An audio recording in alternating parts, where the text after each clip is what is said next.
So have you ever wondered why a pair of dentures that once fit perfectly can start to feel, well, loose after a while?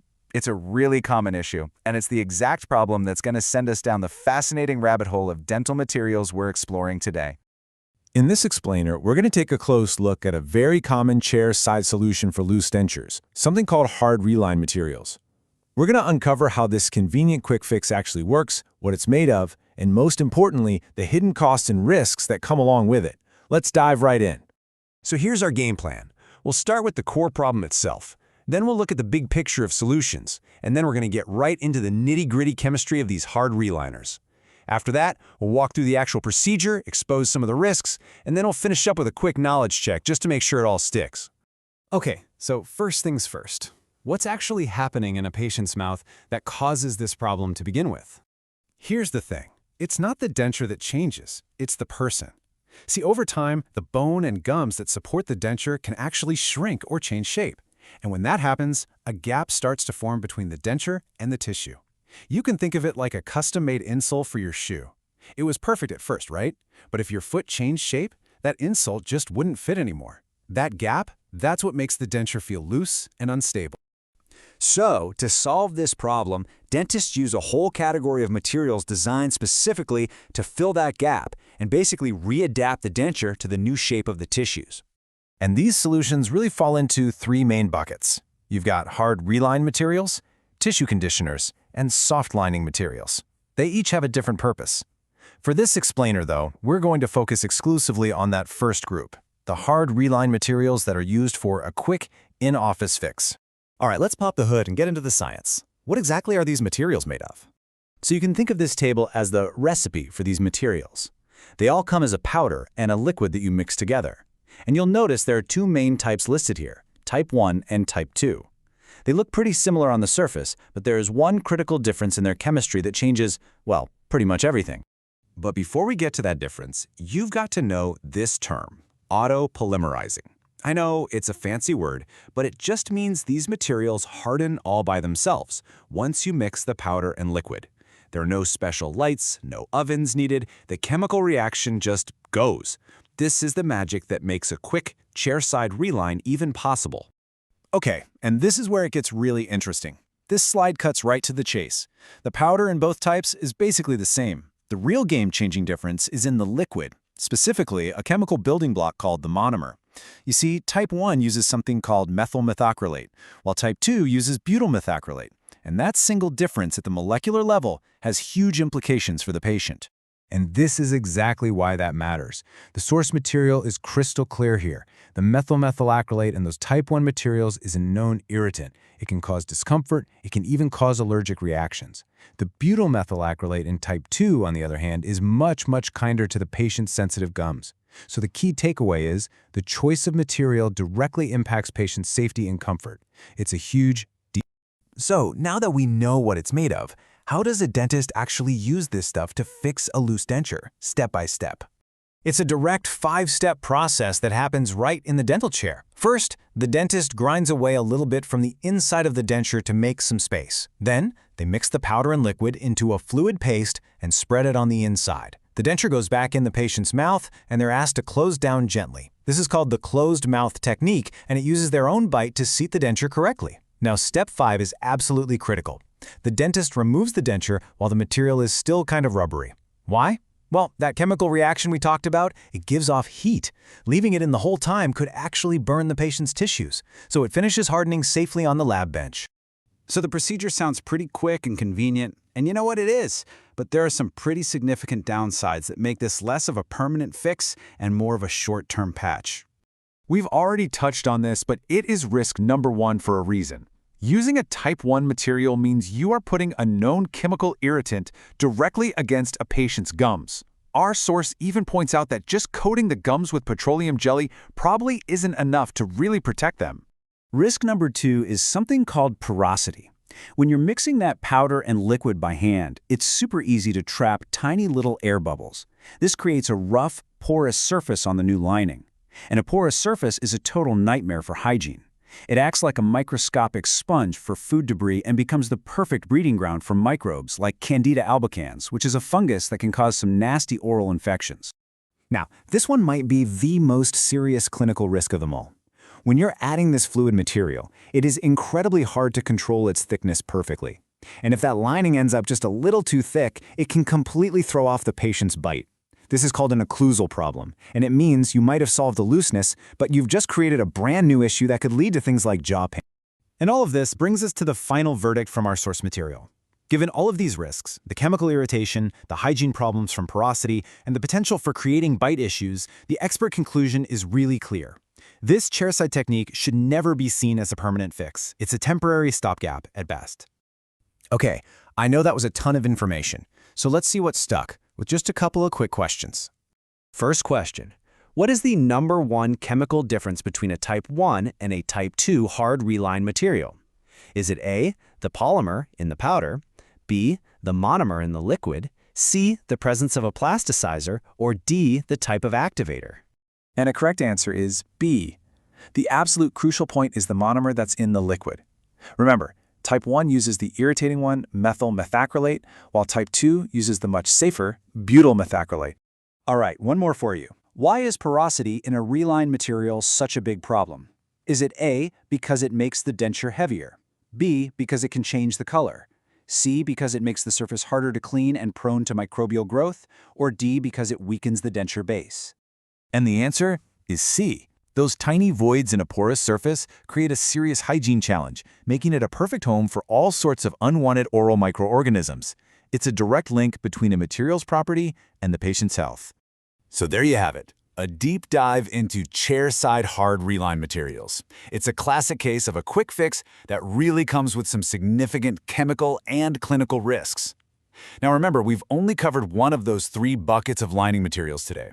We'll be exploring the other important categories, tissue conditioners and soft liners, in our future explainers. A special dental material that you could almost call a temporary hero for people with dentures.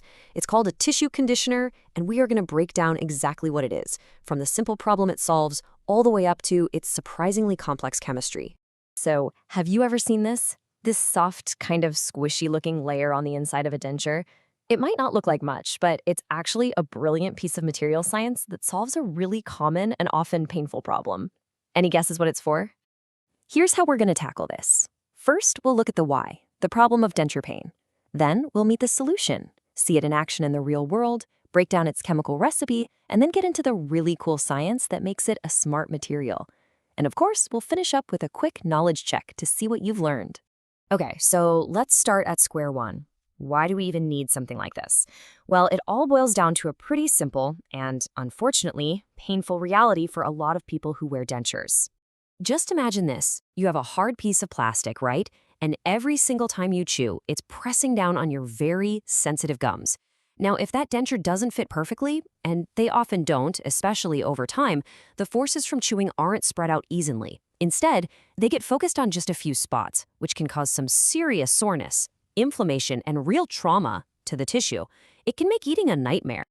So that brings us to the hero of our story. Dentists needed a way to protect those sore tissues, to let them heal, but without forcing the patient to walk around without any teeth.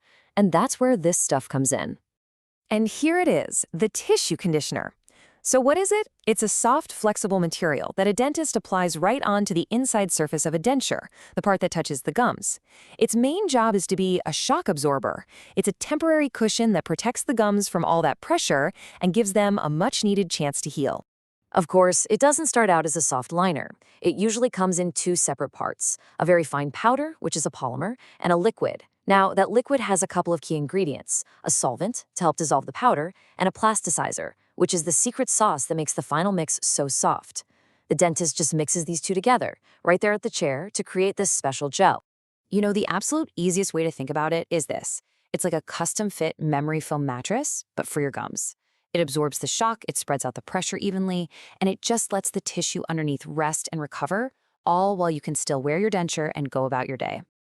Okay, so we know it helps with general discomfort, but what are the specific times a dentist would say, yep, this is a job for a tissue conditioner? Let's look at the actual clinical uses. Well, its #1 job for sure is to help heal those sore, traumatized tissues under a denture that doesn't fit quite right. But it's also amazing for patients right after oral surgery to cushion the area. Or if someone has a tooth pulled and gets a denture right away, this material can fill in the gaps and make it much more stable. And here's a really clever one. It can be used to take what's called a functional impression, where it captures the shape of your gums as they move and work naturally over a few days. Pretty smart, right? All right, time to put on our safety goggles and step into the chemistry lab. What is this stuff actually made of? Because this is where the real magic happens. The recipe is actually pretty specific.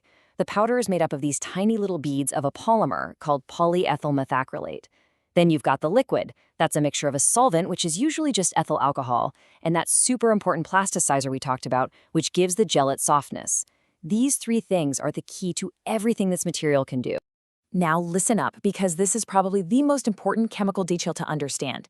This is what makes it completely different from the hard plastic of the denture itself. There is no chemical reaction happening here. None. The liquid does not contain a monomer, and the powder doesn't have a chemical initiator. So the way it sets is completely physical. The alcohol just soaks into the polymer beads, making them swell up and tangle together into a gel. Think of it like making Jell-O. You're just changing its physical state, not creating a new chemical. And that purely physical property is exactly what makes this a smart material. Its behavior is really complex, and it's perfectly designed to do two different jobs at the same time inside your mouth. Just look at this comparison to see how different it is. The modulus of elasticity is basically just a fancy term for stiffness.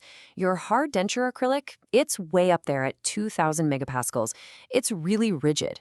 The tissue conditioner, it's down at 0.05. I mean, it is literally thousands of times softer, and that's what creates that incredible cushioning effect. And here is the paradox that makes the stuff so incredibly clever. The material is what we call viscoelastic. So what does that mean? It means it acts differently depending on how fast you push on it. Under a fast, sharp force, like when you're chewing, it acts elastic. It bounces back, like a cushion. But under a slow, constant pressure, it acts like a really, really thick liquid. It flows. It slowly adapts to the shape of the tissue underneath it. This is how it can be a shock absorber and an impression material all at the same time. It's just amazing. But here's the catch. That wonderful softness doesn't last forever. On the first day, it's at its absolute best, super soft, maximum cushion. But over the next few days, that alcohol and that plasticizer start to slowly leach out into your saliva. And as they leave, the material gets harder and harder, and it loses its cushioning ability. That's why it's a temporary solution by design. And for it to work best, it really needs to be replaced every 2 or 3 days. Okay, we have covered a ton of ground, from sore gums all the way to viscoelastic paradoxes. So let's do a quick check and see if you caught the most important detail of them all. Here is your question. How does a tissue conditioner actually set or get firm? Is it A, a chemical polymerization, B, a light cured reaction, C, a physical gelation process, or D, the evaporation of water? Take a second, think back to that Jell-O analogy. And the answer is C, a physical gelation process. If you got that, fantastic. Remember, no new chemicals are being made. The alcohol solvent simply soaks into those tiny polymer beads, causing them to swell up and form that soft, wonderful, cushiony gel. It's a physical change, not a chemical one. So there you have it. From a simple cushion for sore gums to a complex, smart material, the tissue conditioner is just a perfect example of how clever chemistry can solve a very real, very human problem.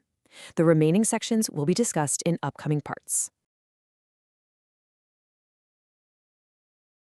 In this explainer, we're going to demystify the science behind denture soft liners.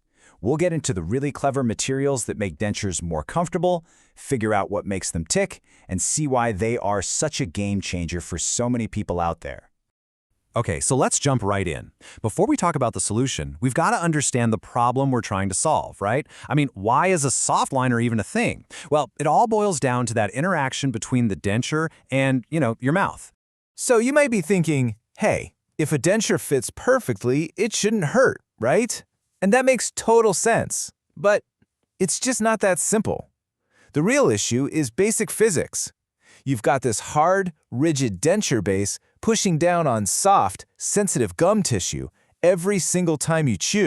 And this problem, it's especially bad on the lower jaw. See, if that bone ridge underneath is a little irregular and the gum tissue, the mucosa, is really thin, there's basically zero natural padding. So what happens? All that force from chewing gets focused on tiny sensitive spots. And yeah, that can cause some serious discomfort.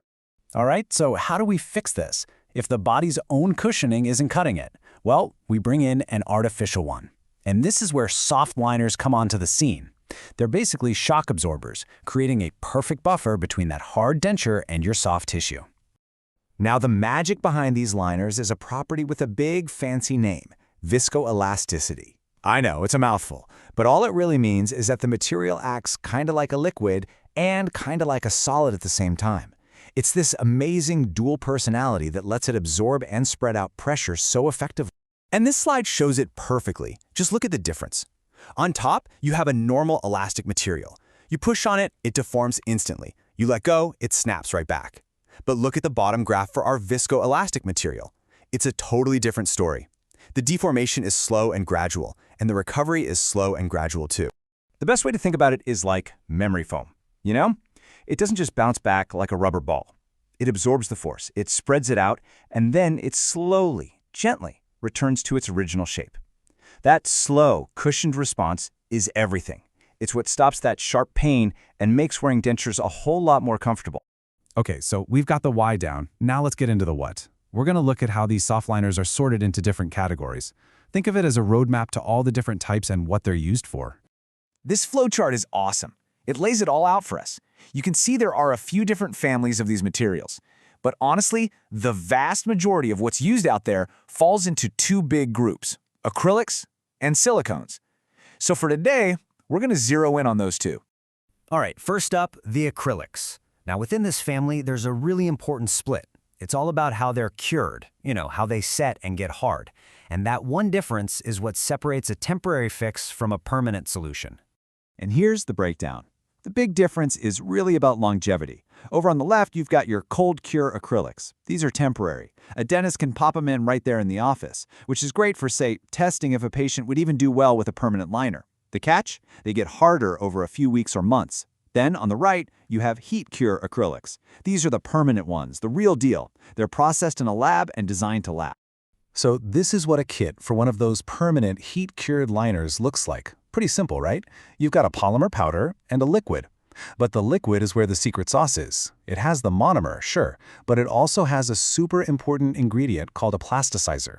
And that's the stuff that keeps the final liner soft and flexible. Okay, let's switch gears and talk about the other big family, the silicones. If there's one thing silicones are known for, it's their incredible, durable elasticity. I mean, they stay soft and springy for a really, really long time. And just like with the acrylics, you've got heat-curing silicones. Those are usually processed in a lab for a new denture. But here's where it gets interesting. There are also a couple of different kinds of cold-curing silicones that set at room temperature. So let's take a closer look at those. Check this out. This is a really slick, modern way to work with these materials. It's called an addition-curing silicone system. See that cartridge and gun? You've got two different pastes inside, and they stay separate right up until you pull the trigger. Then they mix perfectly in that little nozzle on their way out. So clean, so simple, and incredibly precise. So what's the actual difference between the two cold curing types? Well, you have condensation curing on one side. That's kind of the traditional system. The chemical reaction that makes it set actually produces a little bit of alcohol as a byproduct, which can mess with how stable it is long-term. But then you have addition curing, the one we just saw. It's more modern, and its reaction has no byproduct. It's just a cleaner process, which usually means you get a more stable and durable liner in the end. Whew, okay. We've covered a ton of information. So how about we take a quick pause? Let's do a little check-in to see if you've been following along with a quick question. All right, take a look at the screen. The question is, which one of these material types is generally considered a temporary soft liner, the kind that can be used as a diagnostic tool? Think back to what we said about short-term versus long-term and chairside versus lab. And the correct answer is D, cold curing acrylic. Yep, these are the ones we called temporary soft liners. They're the go-to for short-term use because they harden over a few weeks or months. This makes them the perfect tool to see if a patient would really benefit from a permanent liner before they commit to the whole lab-processed version. And that just about wraps up our deep dive into the most common types of denture soft liners, the acrylics and the silicones. We've seen why they're so crucial for comfort and how they actually work. Don't worry, we'll be sure to cover the other materials in upcoming parts. Welcome to the last part of this lecture. Have you ever really thought about what makes a denture comfortable? It's not just about getting a good fit. There's some pretty fascinating science at play, especially when you look at the materials themselves. Today, we're diving deep into the science of softness in dentures. So let's start with what seems like a simple question, right? What actually makes a denture comfortable? Well, the answer is surprisingly complex. It's not just about a material being soft, but how it's soft. It all comes down to the way it behaves under the daily pressures of chewing and talking. So what's the core issue we're trying to solve here? Well, just imagine a hard, rigid denture sitting directly on top of your soft, sensitive gum tissue. Yeah, if that fit isn't absolutely perfect, it can cause some serious pain. And that's exactly where soft lining materials come into play. They act like a vital shock absorber, a cushion between that hard plastic and the delicate tissues of your mouth. Okay, this is where the science gets really, really interesting. You see, not all soft materials are created equal. In the world of material science, their soft, springy behavior gets broken down into two fundamentally different categories: elastic and viscoelastic. First up, we have elastic behavior. And the perfect way to think about this is a bouncy ball. You press on it, it squishes down instantly. The second you let go, boom, it snaps right back to its original shape. It's an immediate, super springy response. Now, on the other side of the coin, you've got viscoelastic behavior. For this one, think about memory foam. When you press your hand into it, it doesn't just deform right away, does it? It kind of slowly gives way and contours to your shape. And when you lift your hand off, it doesn't just snap back. It slowly, gradually returns to its original form. It's got this time-dependent, almost oozing quality to it. So the real crucial difference here, the big takeaway, is timing. Elastic materials are all about that immediate, springy response. Viscoelastic materials, they have a delayed, time-dependent reaction. And that delay also means they're way better at absorbing and dissipating energy. That's a property we call high energy loss. So you might be wondering, how do scientists actually measure these properties? You can't just poke it and say, yep, that's soft. Well, to compare materials in a really objective way, they use a standardized method called the ISO penetration test. It's a way to precisely measure these behaviors and put some hard numbers to that feeling of softness. The test itself is actually pretty elegant and simple. They take a sample of the material, they press a tiny little probe into it with a very specific amount of force, 100 grams, and they just hold it there for 30 seconds. And the whole time they are measuring exactly how deep that probe sinks into the material. And this chart illustrates the results for an elastic material perfectly. Just look at that graph. The second the load is applied at time 0, the penetration shoots straight up and then it stays totally flat for the full 30 seconds. The moment the load is taken away, it drops right back down to 0, a perfect square shape. Now look at the contrast with a viscoelastic material. See that? See how the line keeps curving upwards even after the initial push? That means the material is still slowly deforming or creeping under that same constant load. And then, once the load is removed, it takes its sweet time recovering. In material science, this specific time-delayed recovery is sometimes called retarded elasticity. Okay, so what in the world does this have to do with actual dentures? Well, these two very distinct behaviors, that sharp square wave and that gradual curve, they are perfectly represented by the two main families of soft lining materials used in dentistry, silicones and acrylics. So the official ISO standard basically takes those graphs and turns them into hard data. What it's measuring is how much the material continues to creep or deform over that 30-second window. If it keeps deforming a lot, it gets classified as having a low resistance to flow. And that is the signature of those curvy, viscoelastic materials we just saw. So let's put it all together. Silicone liners are basically our bouncy balls. They behave elastically, which gives them that square wave pattern on the test. They have a high resistance to flow. And acrylic liners, they're our memory foam. They behave viscoelastically, creating that slow, gradual curve, which means they have a low resistance to flow. And this brings us to the million-dollar question for every single dentist and patient out there. Which one is actually better? Do you want an immediate, bouncy cushion or a slow, adaptive one? Well, as it turns out, there's a pretty significant clinical trade-off between the two. And here is that clinical dilemma. The bouncy, elastic silicones, They offer a fantastic cushioning effect, and they tend to stay soft for a long time. But the downside, they don't always bond perfectly to the denture base. Meanwhile, the memory foam acrylics can actually provide a better grip, improving the denture's retention. But they've got their own set of problems. They can harden over time and even slowly get distorted under pressure. And it's really important to remember that for any of these soft liners to actually work, they have to be thick enough. We're talking about 2 to 3 millimeters. But this creates yet another trade-off. A thicker liner means the hard denture base itself has to be thinner, which can make it weaker and more likely to break. Okay, we have covered a lot of ground, from bouncy balls and memory foam all the way to official ISO standards. So let's try to connect all the dots with a quick question. So think about this. If you have a material that shows that slow, gradual, curved penetration graph, and it's slow to recover, what's the #1 clinical advantage a dentist might be hoping to get from it? Take a second and think back to those trade-offs we just talked about. And the answer is C. It's potential for better retention. That slow, flowing, viscoelastic behavior is the absolute signature of acrylic liners. And dentists know that with acrylics, you're trading some of that pure cushioning for a better grip and more stability. And this brings us to one last, absolutely crucial point. Despite all this amazing science, you have to remember that none of these materials are a permanent fix. They all degrade or harden or distort over time. And this is exactly why regular checkups with a dental professional are so essential for anyone with a soft-lined denture. So we'll end with this thought to chew on. If the elastic silicones give us better cushioning and the viscoelastic acrylics give us a better grip, what does the perfect ideal material of the future look like? Is it even possible to get the best of both worlds in a single material? Well, that's the big challenge for the next generation of dental materials scientists.